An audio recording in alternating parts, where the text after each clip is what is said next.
അസ്സലാമു അലൈക്കും വറഹ്മത്തുള്ളാഹി തആല വബറകാതുഹു. നുസൈബ പറഞ്ഞ ആ വാക്കുകൾ കേട്ട് ഷിഫ ഞെട്ടിപ്പോയി. പടച്ചോനെ, ഈ പെണ്ണെന്താ ഇങ്ങനെയായിപ്പോയത്? ഇത്രക്കും ക്ഷമയുള്ള കുട്ടിയെ ഞാൻ കണ്ടിട്ടേയില്ല.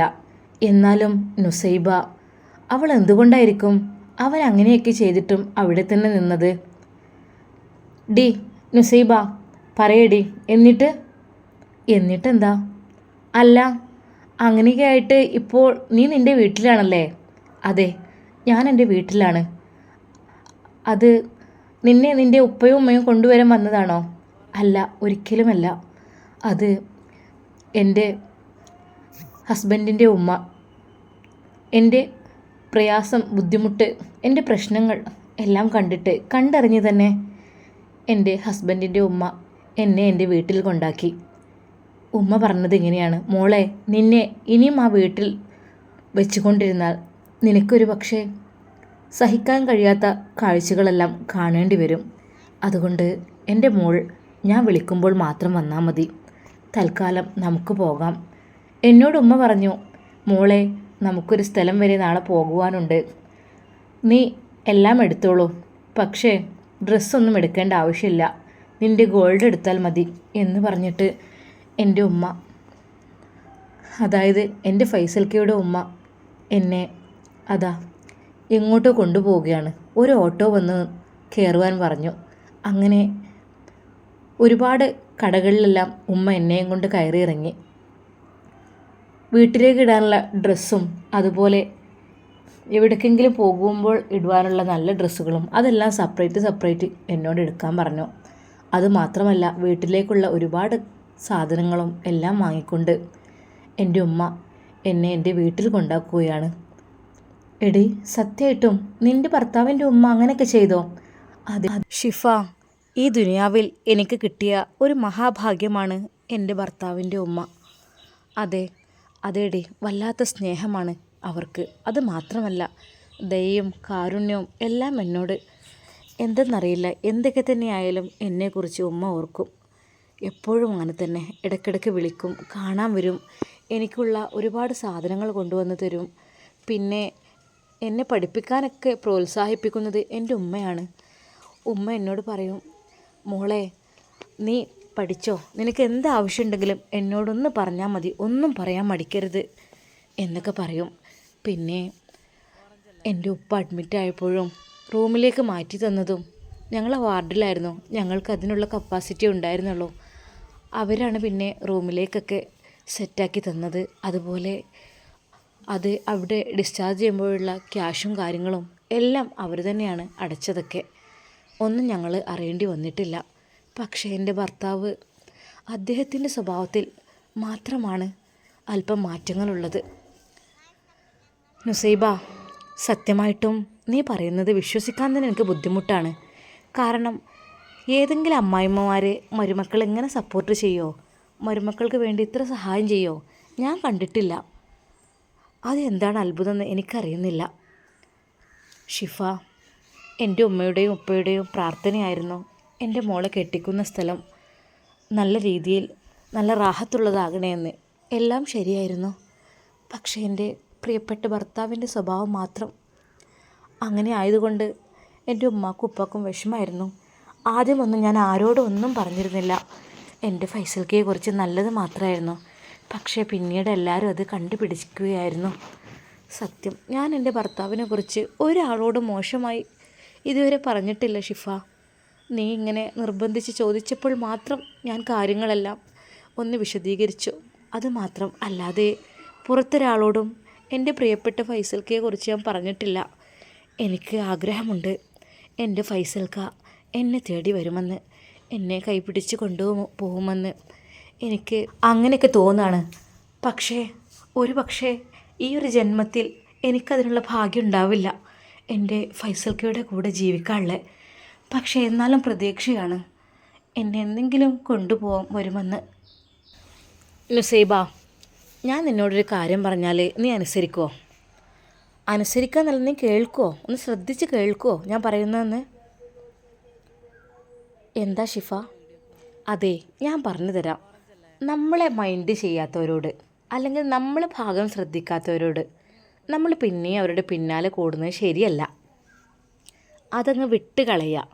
ഒരിക്കലും നമ്മളെ മൈൻഡ് ചെയ്യാതെ നമ്മളോട് നല്ല സ്നേഹത്തിലൊന്നും പെരുമാറാത്ത ആൾക്കാരെ നമ്മൾ മൈൻഡ് ചെയ്യാൻ പാടില്ല. നിന്നോട് ഇത്രക്കും ചീപ്പായിട്ടുള്ള സ്വഭാവമുള്ള അയാളെക്കുറിച്ച് ഓർക്കുന്നത് ശരിയാണോ? നുസൈബ, നീ ഒന്ന് ആലോചിച്ച് നോക്ക്. നിന്നെ ഒരു കാര്യത്തിനും മൈൻഡില്ല, നിന്നോടൊന്നുമില്ല, ഒരു സപ്പോർട്ടും കാര്യങ്ങളും നിനക്ക് വേണ്ടിയുള്ള ക്യാഷോ കാര്യങ്ങളോ ഡ്രസ്സോ ചിലവോ ഒന്നും തരുന്നില്ല. അങ്ങനത്തെ ഒരാളെ വീണ്ടും വീണ്ടും ഇങ്ങനെ ഈ മനസ്സിൽ വെച്ച് നിൽക്കുക എന്ന് പറയുമ്പോൾ എനിക്കൊക്കെ പുച്ഛം തോന്നുകയാണ്. ഞാൻ സത്യം പറഞ്ഞാൽ നിന്നോട് എനിക്ക് ഒരു ദേഷ്യം ഒന്നുമില്ല, പക്ഷേ നിൻ്റെ ആ സ്വഭാവ രീതിയോട് എനിക്കല്പം പുച്ഛം തോന്നുന്നുണ്ട്.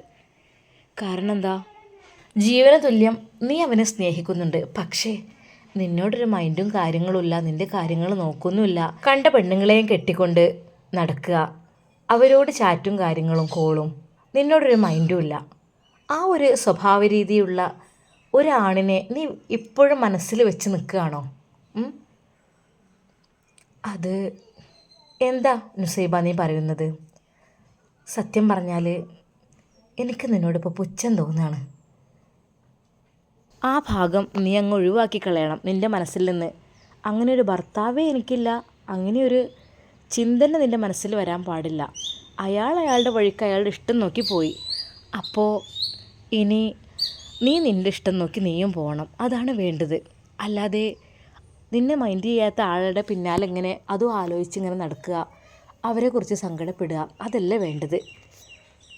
ഷിഫ, നീ എന്താ പറയുന്നത്? എൻ്റെ ഫൈസൽക്ക് ഞാൻ എൻ്റെ മനസ്സിൽ നിന്ന് ഒഴിവാക്കണമെന്നാണോ? ഒരു പക്ഷേ എന്തെങ്കിലും തിരിച്ചു വന്നാലോ? ബെസ്റ്റ്, ഇനി തിരിച്ചു വരും അവനെ ഇപ്പോൾ പെണ്ണുങ്ങളുണ്ട്, വേറെയും പെണ്ണുങ്ങളുണ്ടാവും, എത്രയോ കാമുകന്മാരൊക്കെ ഉണ്ടാവും. പിന്നെയും അവൻ നിന്നെ ഒരിക്കലും തേടി വരില്ല. അവൻ എനിക്ക് ഇഷ്ടമുള്ളതൊക്കെ സെലക്ട് ചെയ്ത് എടുത്തു കഴിഞ്ഞു. ഇനിയും നിൻ്റെ അടുക്കിലേക്ക് വരണം എന്നുണ്ടെങ്കിൽ അവരെല്ലാവരും അവനെ ഉപേക്ഷിക്കണം. അങ്ങനെയൊക്കെ ആയി ഒരുപാട് ടെൻഷനൊക്കെ ആയതിനു ശേഷമേ നിന്നെ തേടി അവൻ വരികയുള്ളൂ. പക്ഷേ ഫൈസൽ എന്ന് പറഞ്ഞ ആൾ നീ പറഞ്ഞ കണക്കിന് പുതിയത് തേടുന്നവനാണ്. ഒരിക്കലും കെട്ടിയ പെണ്ണിനോട് അവന് സ്നേഹം ഉണ്ടാവില്ല, അതിൻ്റെ അപ്പുറത്തേക്കായിരിക്കും അവൻ ചിന്തിക്കുക. ഇന്നും ഒരു പെണ്ണിൻ്റെ സ്നേഹം കിട്ടിക്കഴിഞ്ഞാൽ നാളെ അവൻ മറ്റൊരു പെണ്ണിൻ്റെ സ്നേഹം കിട്ടാൻ കൊതിക്കുന്ന ആളാണ്. അതുകൊണ്ട് പുതിയത് കണ്ടുപിടിക്കാൻ വേണ്ടി അവൻ ശ്രമിക്കും. പിന്നെ നുസൈബ, നീ ഒരു ഭാഗ്യവതിയാണ്. അതെന്താടി? അതെന്ന് വെച്ചാൽ നീ അവിടുന്ന് കഴിച്ചിലായി എന്ന് വേണമെങ്കിൽ പറയാം. നിൻ്റെ ഭർത്താവിൻ്റെ ആ ഒരു കീഴിൽ നിന്ന് നീ കഴിച്ചിലായി, അല്ലെങ്കിൽ നീ തുടർച്ചയായി അനുഭവിച്ചു കൊണ്ടേയിരിക്കും. കാരണം ഇപ്പോഴവനൊരു പെണ്ണ് കെട്ടി നിൻ്റെ മുമ്പിലേക്ക് കൊണ്ടുവന്നു, ഒരു പക്ഷേ നാളെ അവൻ വേറെ കെട്ടും, അത് നീ കാണേണ്ടി വരും. മറ്റന്നാളെ വേറൊരു പെണ്ണിനായിട്ടായിരിക്കും ചാറ്റിങ്ങും കാര്യങ്ങളും, അതൊക്കെ നീ അനുഭവിക്കേണ്ടി വരും ആ വീട്ടിൽ നിന്നുകൊണ്ട്. അപ്പോൾ സത്യം പറഞ്ഞാൽ നീ അവിടുന്ന് രക്ഷപ്പെട്ടു എന്ന് വിചാരിച്ചാൽ മതി. പിന്നെ അങ്ങനെ സ്വഭാവമുള്ള ആളുകൾ അത് തുടർന്നു കൊണ്ടേയിരിക്കും, അവർക്ക് ഒന്നും ഇഷ്ടാവില്ല, ഒന്നിൻ്റെ അപ്പുറമായിരിക്കും അവർ ചിന്തിക്കുക. അപ്പോൾ ഞാൻ നിന്നോട് ഒരു കൂട്ടുകാരി എന്നുള്ള രീതിയിലല്ല, നിൻ്റെ ഒരു കൂടപ്പിറപ്പ് എന്നുള്ള രീതിയിൽ ഞാൻ നിന്നോടൊരു കാര്യം പറയാണ്. നീ ഒരിക്കലും ഇനി ഫൈസലിനെ കുറിച്ച് ഓർക്കരുത്. നിനക്ക് മറ്റൊരു ജീവിതത്തെക്കുറിച്ച് വേണമെങ്കിൽ ചിന്തിക്കാം. ഷിഫ, നീ എന്താടി പറയുന്നത്? മറ്റൊരു ജീവിതമോ? അതെടി, മറ്റൊരു ജീവിതം ഇപ്പോഴില്ലെങ്കിലും വേണ്ട.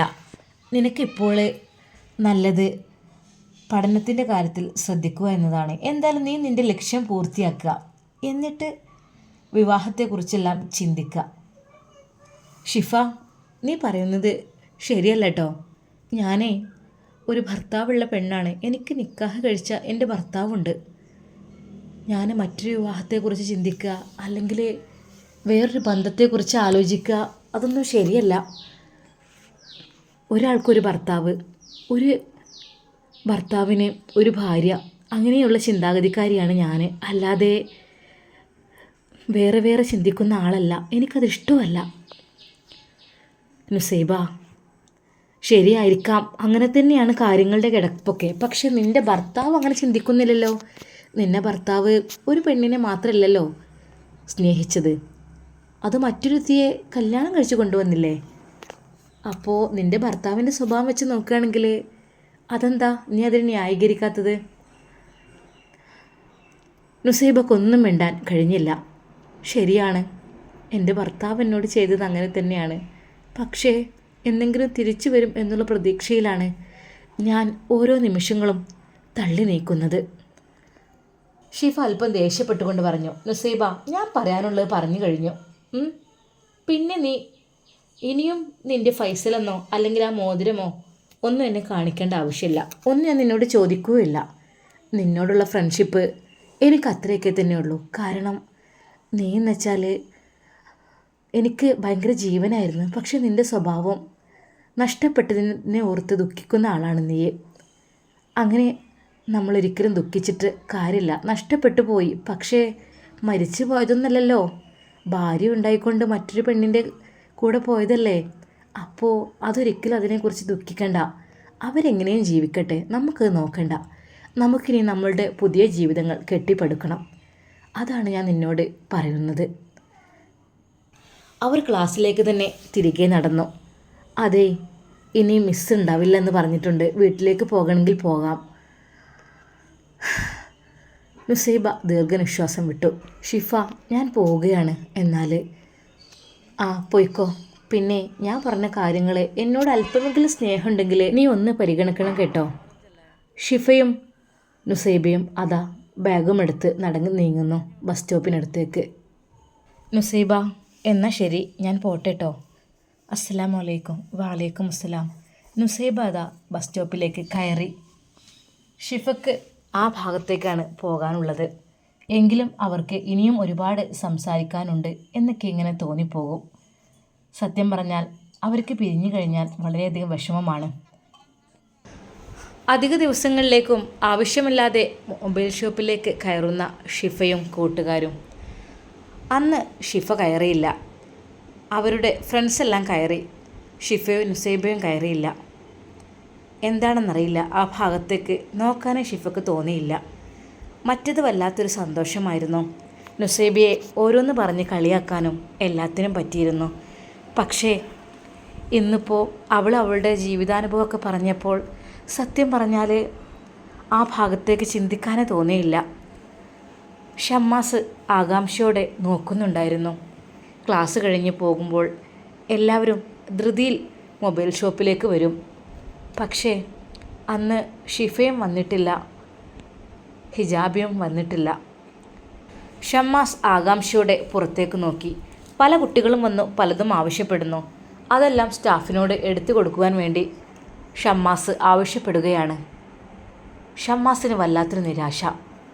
അതെ, ഷിഫയും ഹിജാബിയും അവർ ബസ് സ്റ്റോപ്പിലേക്ക് പോകുന്നത് കണ്ടു. സാധാരണയായിട്ട് ഷിഫ ഓരോന്ന് പറഞ്ഞ് അവളെ കളിയാക്കുന്നും കാണാം, ഇങ്ങോട്ട് നോക്കുന്നും കാണാം. പക്ഷേ ഇന്ന് രണ്ടുപേരും നോക്കിയില്ല, ഷോപ്പിലേക്ക് വന്നതുമില്ല. ഷമ്മാസിന് നിരാശയായിരുന്നു. ഹിജാബി അതാ ബസ് വന്നപ്പോൾ അതിൽ കയറി പോകുവാൻ വേണ്ടി ശ്രമിക്കുന്നു. ഷിഫയാണെങ്കിൽ ഷോപ്പിലേക്കൊന്നും നോക്കാതെ തിരിഞ്ഞു നടക്കുകയും ചെയ്തു. ഷമ്മാസിന് ആകെ ടെൻഷനായി. പടച്ചോനെ, വേണ്ടില്ലായിരുന്നു. എന്തിനാണ് ഞാനങ്ങനെ? എൻ്റെ മനസ്സിലുള്ള ഇഷ്ടം മനസ്സിൽ തന്നെ വെച്ചാൽ മതിയായിരുന്നു, പറയണ്ടായിരുന്നു. അവർ എന്നെപ്പറ്റി എന്തൊക്കെ തെറ്റിദ്ധരിച്ചു ആവോ? ഞാനൊന്നും ഉണ്ടായിട്ടല്ല. എനിക്ക് ആ കുട്ടിയുടെ വേഷം ഇഷ്ടപ്പെട്ടു. അവളോട് എനിക്ക് ഇഷ്ടം തോന്നി. അതാണ് ഞാൻ അങ്ങനെ ചെയ്തത്. പക്ഷേ ഇപ്പോഴിതാ രണ്ടുപേരും എന്നോട് ദേഷ്യത്തിലാണെന്ന് തോന്നുന്നു. ഹിജാബിയും തിരിഞ്ഞു നോക്കിയില്ല, ഷിഫിയും നോക്കിയില്ല.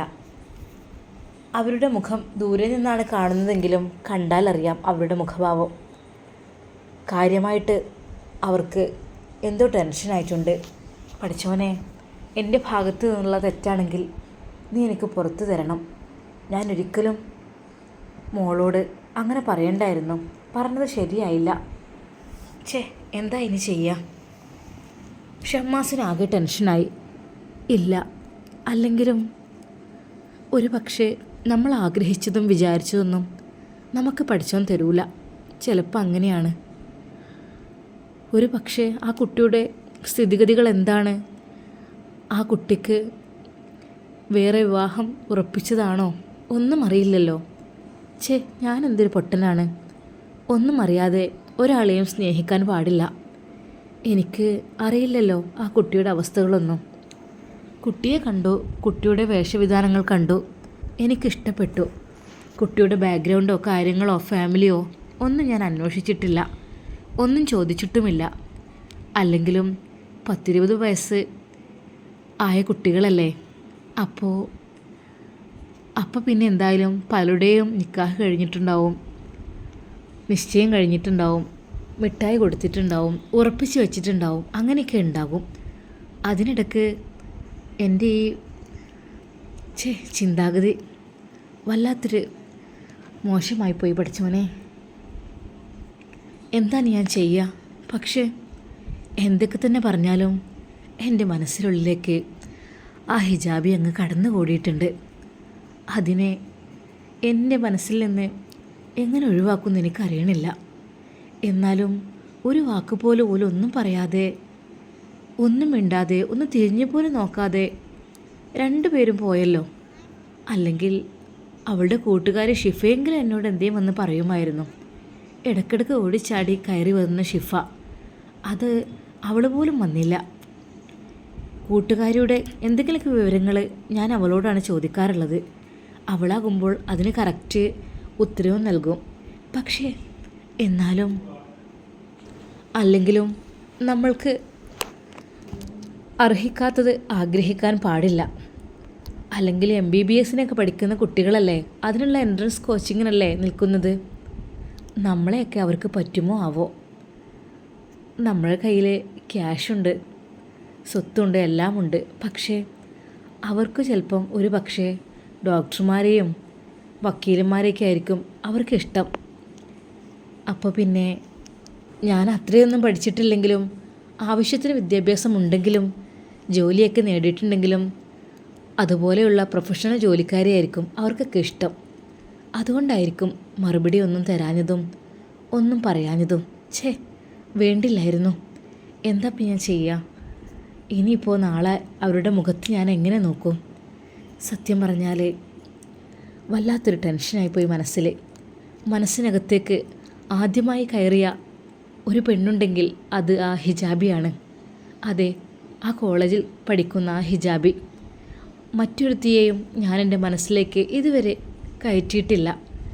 പല കുട്ടികളും ഇഷ്ടം പോലെ ഇതാ എന്നെ ഷമ്മാസ് എന്നും ഷമ്മുക്ക എന്നും പല രീതിയിലും സേറെന്നും എല്ലാം വിളിക്കുന്ന ഒരുപാട് സൗന്ദര്യമുള്ള പെൺകുട്ടികളൊക്കെ ഉണ്ട് ഈ കോളേജിൽ. പലരും പലതും വിളിക്കാറുണ്ട്, തന്നോട് പലതും കൊഞ്ചി പറയാറുമുണ്ട്. പക്ഷേ എനിക്കതൊന്നും എൻ്റെ ഉള്ളിലേക്ക് കടന്നിട്ടില്ല. ഞാൻ അവരെയൊക്കെ വെറും ഒരു കസ്റ്റമർ എന്നുള്ള രീതിയിൽ മാത്രമേ കണ്ടിട്ടുള്ളൂ. പക്ഷേ ഹിജാബി വരുമ്പോൾ എനിക്ക് വല്ലാത്തൊരു ആവേശമായിരുന്നു. ഒന്നാമത് ഇഷ്ടം മറ്റൊന്നും കൊണ്ടുമല്ല, ഇത്രയധികം ഫാഷൻ്റെ ലോകത്ത് ജീവിക്കുന്ന പെൺകുട്ടികൾക്കിടയിൽ ഒരു കുട്ടി മാത്രം ഹിജാബ് ധരിച്ചുകൊണ്ട്, അതുതന്നെയാണ് ആ കുട്ടിയുടെ പവർ. അതാണ് ഞാൻ അവളിൽ കണ്ടത്. എനിക്കതിനോടാണ് ഇഷ്ടം തോന്നിയതും. അല്ലാതെ മുഖമൊന്നും ഞാൻ കണ്ടിട്ടേ ഇല്ല. സത്യമായിട്ടും ഞാനിപ്പോൾ എന്താ ചെയ്യുക റബ്ബേ? വല്ലാത്തൊരു വിഷമമായി പോയല്ലോ. അന്ന് ഷമ്മാസ് കടയടക്കുന്നതിന് മുമ്പായിട്ട് തന്നെ സ്റ്റാഫിനോട് പറഞ്ഞു, ഇടാ ഞാൻ ഇറങ്ങട്ടെ കേട്ടോ. അതെന്താ മുതലാളി, ഇന്ന് നേരത്തെ തന്നെ കോളേജ് വിട്ടിട്ടേ അല്ലേ ഉള്ളൂ? അവർ കളിയാക്കിക്കൊണ്ട് പറഞ്ഞു. കസ്റ്റമർ വരാനാണല്ലോ ഉള്ളൂ. അതൊക്കെ ശരിയാണടാ, പക്ഷെ ഞാൻ ഇറങ്ങട്ടെ. എന്തു പറ്റി? എന്താ പെട്ടെന്ന് ബോസിനെ പറ്റിയത്? മറ്റു സ്റ്റാഫുകൾ ചോദിച്ചു. ഹേയ്, അതൊന്നുമില്ല, ഞാൻ ഇറങ്ങട്ടെ കേട്ടോ. നിങ്ങൾ ടൈമാകുമ്പോൾ പൂട്ടി പോന്നോളൂ. ഷമ്മാസിൻ്റെ ഷോപ്പിൽ നിൽക്കുന്ന സ്റ്റാഫ് നല്ല വിശ്വസ്തരായ കുട്ടികളായതുകൊണ്ട് തന്നെ ഷമ്മാസിന് ഒരു സമാധാനമാണ്. മാത്രമല്ല എല്ലാത്തിനും കട്ട സപ്പോർട്ടുമാണ് അവർ. സ്റ്റാഫ് ചോദിച്ചു, ഷമ്മാസ്ക ഞാൻ കൊണ്ടുവിടണോ? എന്താ പറ്റിയത്? എന്തെങ്കിലും? ഒന്നുമില്ലടാ, നിങ്ങൾ ഷോപ്പിലിരിക്കുക, എനിക്ക് അത്യാവശ്യമായിട്ട് ഒന്ന് പെട്ടെന്ന് പോകാനുണ്ട്. ഷമ്മാസ് ഷോപ്പിൽ നിന്നിറങ്ങി. ലക്ഷ്യമില്ലാതെ. മറ്റത് ഭയങ്കര സന്തോഷമായിരിക്കും. അന്ന് പോകുമ്പോൾ പിറ്റേ ദിവസം രാവിലെ ക്ലാസ് തുടങ്ങുന്ന സമയത്ത് ഷമ്മാസ് എത്തുന്ന സമയത്ത് ഒരു പ്രതീക്ഷയായിരുന്നു. പക്ഷേ ഇന്ന് ഇറങ്ങുമ്പോൾ യാതൊരു പ്രതീക്ഷയുമില്ല. ശൂന്യമായ മനസ്സോടുകൂടിയാണ് ഷമ്മാസ് ആ ഷോപ്പിൽ നിന്നിറങ്ങിയത്. കാറിനടുത്തേക്ക് ചെന്നു. ഒരു നിമിഷം ഡ്രൈവർ സീറ്റിലിരുന്ന് ആലോചിച്ചു.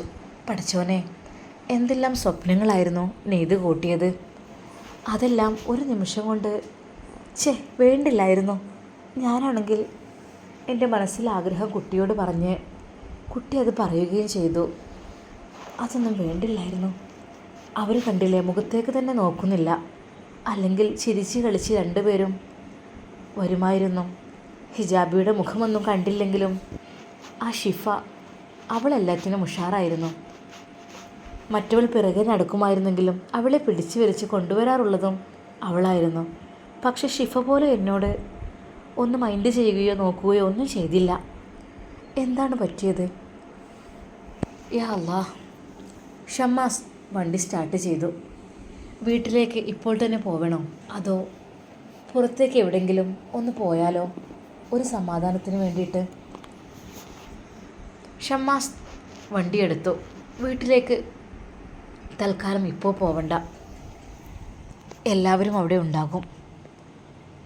ഇക്കാക്കയും ഇത്താത്തയും മക്കളും എല്ലാവരും. അപ്പോൾ ഞാൻ പെട്ടെന്ന് വരുമ്പോൾ അവരൊക്കെ എന്താണ് പെട്ടെന്ന് വന്നത് അങ്ങനെയൊക്കെ ചോദിക്കും. അല്ലെങ്കിൽ പിന്നെ മക്കളെയും കൊണ്ട് പാർക്കിലോ ബീച്ചിലോ പോകണം. അതും പക്ഷേ സന്തോഷമുള്ളപ്പോഴല്ലേ. അതൊക്കെ ഇന്നെനിക്ക് സന്തോഷമല്ലല്ലോ. ഷമ്മാസിന് സങ്കടം വന്നു. അവൻ വണ്ടി ഓടിച്ചുകൊണ്ടിരിക്കുകയാണ്. നേരെ ഉമ്മയുടെ അടുക്കലേക്ക് പോയി ഒന്ന് പൊട്ടിക്കരഞ്ഞാലോ? അത് വേണ്ട. ഉമ്മ ഒറ്റയ്ക്കാണെങ്കിൽ കുഴപ്പമില്ല. എല്ലാവരുള്ള സമയത്താണെങ്കിൽ അവരെല്ലാവരും കൂടും, എന്ത് പറ്റിയെന്ന് ചോദിക്കും. പക്ഷേ അപ്പോൾ എന്നാലും എനിക്കെൻ്റെ ഉമ്മയെ കണ്ടാൽ മതി. അല്ലെങ്കിൽ ഉപ്പയുടെ അടുക്കിലേക്ക് പോയാലോ? അള്ളാഹുവിനോട് സങ്കടം പറയണം. ഉപ്പയുടെ ഖബറിങ്ങിൽ പോയി ദ്വാ ചെയ്യണം. ഷമ്മാസിന് വിഷമമാകുമ്പോഴെല്ലാം ഉപ്പയെ ഓർമ്മ വരും. എന്താ ഞാൻ ചെയ്യുക? ഷമ്മാസ് സങ്കടത്തോടെ അതാ വണ്ടി ഓടിച്ചു. നേരെ പള്ളിയിലേക്കാണ് അവൻ പോകുന്നത്. എന്തായാലും മഗ്‌രിബ് നിസ്കരിച്ച് അവിടെ നിന്ന് ഇറങ്ങാം. അസർ ബാങ്ക് കൊടുത്തിട്ടും കുറച്ച് സമയമായിട്ടുള്ളൂ. ഷമ്മാസ് കുറച്ച് നേരത്തെ യാത്രയ്ക്ക് ശേഷം അതാ പള്ളിയുടെ അടുക്കിലേക്ക് വണ്ടി സൈഡാക്കുന്നു. പതിവില്ലാത്ത സമയത്ത് ഷമ്മാസിനെ കണ്ട ഉസ്താദ്, ആരത്? അസ്സലാമു അലൈക്കും. വലൈക്കും അസ്സലാം. ഉസ്താദേ, എന്ത് പറ്റി ഷമ്മാസ്? എന്താ ഈ ഒരു സമയത്ത് കാണാറില്ലല്ലോ? ഇപ്പോൾ ഷോപ്പല്ലേ, അപ്പോൾ ഒന്ന് ഓപ്പണല്ലേ? സാധാരണയായി രാത്രിയൊക്കെ ആവില്ല തിരിച്ചു വരാൻ. ഇപ്പോൾ എന്ത് പറ്റി? ഇന്ന് ലീവാണോ? ലീവൊന്നുമല്ല ഉസ്താദേ. അങ്ങനെയാണെങ്കിൽ പിന്നെ നിനക്ക് എന്തെങ്കിലും വിഷമങ്ങൾ ഉണ്ടാവും. ആ ഒരു സമയത്താണ് നീ പള്ളിയിലേക്ക് ഓടി വരാറുള്ളത്. ഞാനത് ശ്രദ്ധിച്ചിട്ടുണ്ട്. പിന്നെ പടച്ചവൻ്റെ മുമ്പിലൊന്ന് പോയി കരഞ്ഞങ്ങോട്ട് പ്രാർത്ഥിക്കും അല്ലേ? പിന്നെ ഉപ്പയുടെ അടുക്കലേക്ക് ഒന്ന് പോവും. അങ്ങനെയാണല്ലോ പതിവ്. ഷമ്മാസ് ഇന്നും അങ്ങനെയാണോ? അതിന് വേണ്ടിയിട്ടാണോ വന്നത്? അതെ ഉസ്താദേ. നമുക്ക് അള്ളാഹുവിനോട് നമ്മൾ എന്ത് സങ്കടങ്ങൾ പറഞ്ഞാലും നമുക്ക് അള്ളാഹു അതിനൊരു പരിഹാരം നൽകുമല്ലോ.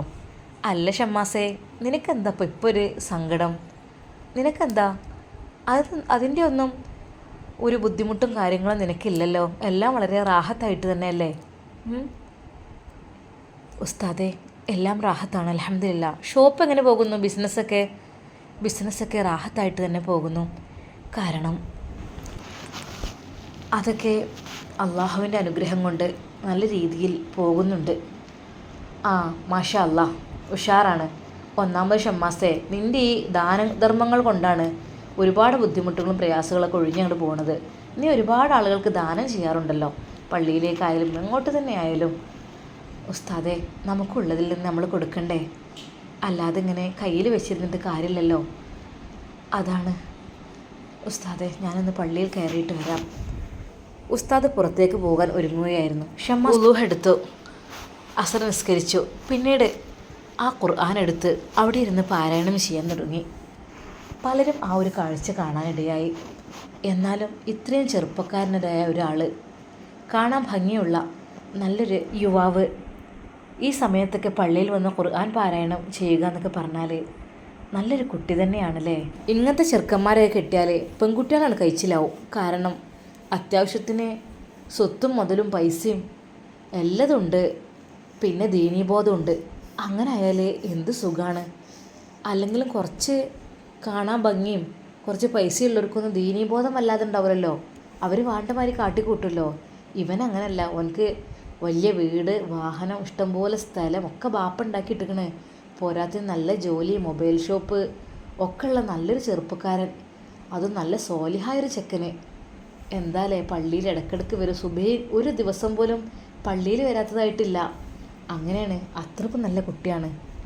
എല്ലാവരും ഷമ്മാസിനെ കുറിച്ച് അഭിപ്രായങ്ങൾ പറയുകയാണ്. ഷമ്മാസ് ഖുർആൻ പാരായണം ചെയ്ത് അള്ളാഹുവിനോട് ഒരുപാട് ദുആ ചെയ്തു. മഗ്‌രിബ് നിസ്കാരത്തിന് മുമ്പായിട്ട് എല്ലാവരും പള്ളിയിലെത്തി തുടങ്ങി.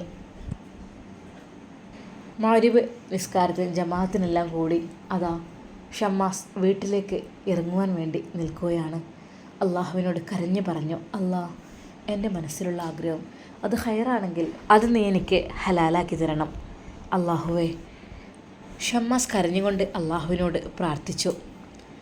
അവൻ പള്ളിയിൽ നിന്നിറങ്ങി ഉമ്മയുടെ അടുക്കിലേക്ക് പോകാം. ഉമ്മ ചോദിക്കും എന്താ നേരത്തെ എത്തിയതെന്ന്. അപ്പോൾ അത് സാരല്ല, എത്രയായാലും ഒരുപാട് ടൈം ഇവിടെ നിന്നല്ലോ. ഏറ്റവും അള്ളാഹുവിനോട് കരഞ്ഞു പറയാൻ പറ്റിയ സ്ഥലം അത് പള്ളി തന്നെയാണ്. ഇവിടെ എത്തിയാൽ ഒരു ആശ്വാസമാണ്. പഠിച്ചവനോട് മനസ്സിലുള്ള വിഷമങ്ങളെല്ലാം തുറന്നു പറയുമ്പോൾ എന്താണെന്നറിയില്ല, അത് വല്ലാത്തൊരു അനുഭൂതിയാണ്. അല്ലാഹ്, നീ ഉണ്ടായതുകൊണ്ട് ഞാൻ രക്ഷപ്പെട്ടു. നീ ഇല്ലായിരുന്നെങ്കിൽ എൻ്റെ ദുഃഖം ഞാൻ ആരോട് പറയും? അല്ലാഹുവേ, എല്ലാത്തിനും നീ ഉണ്ടല്ലോ എനിക്ക്. ബിസ്മില്ലാഹി തവക്കൽതു അലല്ലാഹ്. ഷമ്മാസ് അതാ വീട്ടിലേക്ക് പോകുവാൻ വേണ്ടി കാറ് സ്റ്റാർട്ട് ചെയ്തു. കുറച്ച് ദൂരം പോയാൽ മതി വീട്ടിലേക്ക്. ഉമ്മ അതാ അവിടെ കാത്തു നിൽക്കുന്നുണ്ടോ എന്നൊരു തോന്നൽ. ഹേയ്, അത് ഉമ്മയല്ല, മറ്റൊരാണ്, താത്താരോ ആരൊക്കെയാണ്. ഷമ്മാസ് വീടിനകത്തേക്ക് കയറുമ്പോൾ അസ്സലാമു അലൈക്കും എന്ന് പറഞ്ഞ് കയറി. ഉമ്മ അപ്പോഴേക്കും അവിടെ എത്തിയിരുന്നു. മോനെ എത്തിയോ? വഅലൈക്കും അസ്സലാം. ഇന്ന് മോനെന്താ നേരത്തെ എത്തിയോ? ആ ഉമ്മ, ഇന്ന് നേരത്തെ ഇങ്ങും പോന്നു. മോനെ എപ്പോഴെപ്പോൾ എത്തി? നിസ്കരിച്ചോ? ഉമ്മ, ഞാൻ പള്ളിയിൽ കയറിയിട്ടാണ് വരുന്നത്. ആണോ? എന്നാൽ മോനെ ഭക്ഷണം കഴിച്ചോ? ഉമ്മ, ഞാനൊന്ന് ഫ്രഷ് ആയിട്ട് വരാം കേട്ടോ. അല്ല മോനെ, കുട്ടി എന്തോ ഒന്ന് പറഞ്ഞല്ലോ, എന്തേനത്? എന്ത്? ഒരു നിമിഷം ഷമ്മാസ് ഞെട്ടിപ്പോയി. എന്തുമ്മ, എന്താ പറഞ്ഞത്? അല്ലേ, മോള് പറഞ്ഞോ ആപ്പാപ്പാക്ക് ഹിജാബ് ഇട്ട പുതിയെണ്ണ ഉണ്ടെന്ന് പറഞ്ഞു. ഉമ്മ, ഒരു നിമിഷം ഷമ്മാസിൻ്റെ മുഖം വല്ലാതെയായി. ഹേയ്, അത് അവൾ വെറുതെ പറഞ്ഞതാണ് ഉമ്മ. അതെന്താ മോനെ, നിനക്കെന്താ അങ്ങനെ എന്തെയുണ്ടേ പറഞ്ഞൂടെ എന്നോട്? കുട്ടീനോട് പറഞ്ഞിട്ട് വേണോ? ഉമ്മ, ഹേയ് അല്ല, അത് ഷോപ്പിലേക്ക് വന്നപ്പോഴേ. ഷമ്മാസ് വിഷയം മാറ്റാൻ തുടങ്ങി. എന്താ മോനെ, പറഞ്ഞോ. അപ്പോഴേക്കും മോളതാ ഓടി വരുന്നു. ആപ്പാപ്പ, ഇന്ന് ആപ്പാപ്പ ഹിജാബിയെ കണ്ടോ? കുട്ടി അത് പറഞ്ഞപ്പോൾ ഷമ്മാസ് എന്ത് ചെയ്യണമെന്നറിയാതെ ഒരു നിമിഷം പരുങ്ങിപ്പോയി. മോളു, അത് ആപ്പാപ്പയെ ഇന്ന് കണ്ടിട്ടില്ല കേട്ടോ. അവരൊക്കെ പോയില്ലേ, ഞാൻ വെറുതെ പറഞ്ഞതല്ലേ മോളോട് എന്ന് പറഞ്ഞ് അസ്തഗ്ഫിറുല്ലാഹൽ അലീം എന്ന് ഷമ്മാസ് മനസ്സിൽ പറഞ്ഞു. അതെ മോളൂനിതാ ഞാൻ എന്തൊക്കെ കൊണ്ടുവന്നിട്ടുണ്ട്, വണ്ടിയിലുണ്ട് കേട്ടോ, ഡിക്കിയിൽ എടുക്കാൻ മറന്നതാണ്. മോള് പറഞ്ഞിരുന്നല്ലോ എന്നോട് എന്തൊക്കെ സ്വീറ്റ്സ്, എന്താ കേക്കോ ഐസ്ക്രീമോ എന്തൊക്കെയുണ്ടല്ലോ, അപ്പം വാങ്ങിയിട്ടുണ്ട് കേട്ടോ. വാ നമ്മൾക്ക് പോയി എടുക്കാം. ഷമ്മാസ് മോളുവിനെയും കൈ പിടിച്ചുകൊണ്ട് കാറിനടുത്തേക്ക് ചെന്നു. കാറിൻ്റെ ഡിക്കി തുറന്നു. ഇതാ മോൾക്ക് ഇഷ്ടപ്പെട്ട കേക്ക് ഉണ്ട്, ഐസ്ക്രീം ഉണ്ട്, പിന്നെന്താ ഒരു ബൊമ്മക്കുട്ടിയോ എന്തൊക്കെ പറഞ്ഞിരുന്നല്ലോ. ഇനി നമുക്ക് അത് വേറൊരു ദിവസം പോയിട്ട് വാങ്ങാം കേട്ടോ.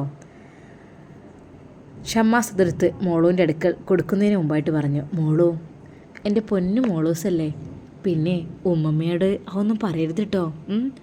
അത് ആപ്പാപ്പ വെറുതെ പറഞ്ഞതല്ലേ, അങ്ങനെയൊന്നുമില്ല, അങ്ങനെ നമ്മൾ പറയാൻ പാടില്ല. അല്ല, എനിക്കറിയാം ആപ്പാപ്പ എന്നോട് പറഞ്ഞത്, ഞാൻ പറഞ്ഞിട്ടുണ്ട്, എനിക്കറിയാം. മോളൂസ് കൊഞ്ചിക്കൊണ്ട് പറഞ്ഞു. അല്ല മോളെ, അങ്ങനെയൊന്നും പറയാൻ പാടില്ല, അതൊക്കെ ഏതൊക്കെയോ പെണ്ണുങ്ങളായിരിക്കും, നമുക്ക് അങ്ങനെയൊന്നും കിട്ടൂല. നമുക്ക് ഇൻഷാ അല്ലാഹ് ഒരു പുതുവണ്ണിനൊക്കെ കൊണ്ടുവരണം കേട്ടോ. ഇപ്പോഴല്ല, കുറച്ച് കഴിഞ്ഞിട്ട് കേട്ടോ. ഇനിയിപ്പോൾ ആപ്പാപ്പാക്കൊന്നും വേണ്ട. ആപ്പാപ്പാക്ക് നിങ്ങളൊക്കെ ഇല്ലേ, എനിക്കത് മതി കേട്ടോ. ആപ്പാപ്പ നിങ്ങളെന്തിനു വിഷമിക്കണ്? അതല്ല, നമുക്ക് ആ മണവാട്ടിയെ തന്നെ മതി. ഷമ്മാസ് ആ മോളെ കോരിയെടുത്തു. എന്നിട്ട് പറഞ്ഞു, മോളെ ഇല്ലടാ, നമുക്കങ്ങനെയൊന്നും കിട്ടൂല. അവർക്ക് വലിയ ഡോക്ടർ വിഭാഗമൊക്കെ പഠിക്കാൻ വേണ്ടി പഠിക്കുന്ന കുട്ടികളല്ലേ, അവർക്ക് വലിയ ജോലിക്കാരൊക്കെ അല്ലേ. നമുക്ക് അങ്ങനെയൊന്നും ഉണ്ടാവില്ല. നമുക്ക് ഏതെങ്കിലും പാവപ്പെട്ട വീട്ടിൽ നിന്നൊക്കെ കിട്ടട്ടോ. അങ്ങനെയാണ് കുഞ്ഞാമ്മ നിനക്ക് വരിക. അല്ലാതെ ആപ്പാപ്പാക്ക് അവരൊന്നും കിട്ടൂലടാ. അത് സാരല്ല, അത് ഞാൻ ആപ്പാപ്പ വെറുതെ പറഞ്ഞതാട്ടോ. ഇനി ആരോടും പറയരുത് കേട്ടോ എൻ്റെ പൊന്നുമോള്. ആ മോളുടെ മുഖത്ത് കവിളിൽ ഒരു മുത്തം കൊടുത്ത് ആപ്പാപ്പ അവളെ എടുത്ത് അകത്തേക്ക് തന്നെ പോയി. അവൾക്കുള്ള കേക്കും അവൾക്കുള്ള സ്വീറ്റ്സും ഐസ്ക്രീമും എല്ലാം അതിൽ ഉണ്ടായിരുന്നു. അന്ന് ഭക്ഷണം കഴിച്ച് ഷമ്മാസ് ഉറങ്ങുവാൻ വേണ്ടി കിടക്കുകയാണ്. ഉറക്കം വരുന്നേയില്ല, തിരിഞ്ഞു മറിഞ്ഞും കിടന്നു. പഠിച്ചോനെ, ആ ഹിജാബി അതിൻ്റെ മനസ്സിൽ വല്ലാതെ അങ്ങ് പെട്ടുപോയി. റഹ്മാനെ, ഞാൻ എന്ത് ചെയ്യുക? അവൾക്കാണെങ്കിൽ എന്നോടൊന്നും ഇഷ്ടമില്ല, അല്ലെങ്കിൽ നമ്മളെന്നവർക്ക് പറ്റൂലല്ലോ. പഠിച്ചോനെ, എന്തായാലും ഞാൻ മറക്കാൻ വേണ്ടി കാട്ടുക, എനിക്കറിയുന്നില്ല. ഹൃദയത്തിലേക്ക് ആദ്യമായി കയറിയ ഒരു പെണ്ണ് അത് ആ ഹിജാബിയാണ്. വേറെ ഒരാളെയും ഞാൻ മനസ്സിൽ സൂക്ഷിച്ചിട്ടില്ല.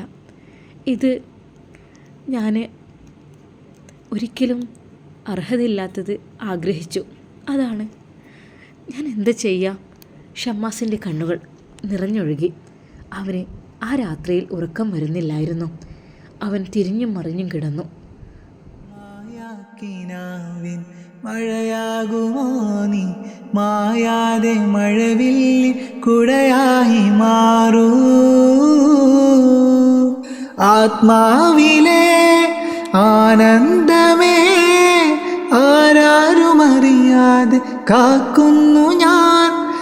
ആളുന്നൊരേ തീനാളമായി അലയുന്നൊരവിവേനൽ പ്രണയാർദ്രമേ, നീ എൻ നെഞ്ചിൻ പൊൻവാതിൽ മിന്നുന്നൊരഴകാർന്നു ഡലിവിൻ്റെ ഉയിരാകുമോ. നീ കനിവായി തെളിയുന്നൊരാകാശ ചെരുവിൽ ഞാൻ അലയുന്നൊരലയായിടാം. ഷമ്മാസ് സങ്കടപ്പെട്ട് കരഞ്ഞു. അവൻ്റെ മനസ്സിലുള്ള വേദന അത് ഒരു ഗാനമായി ഒഴുകുകയാണ്.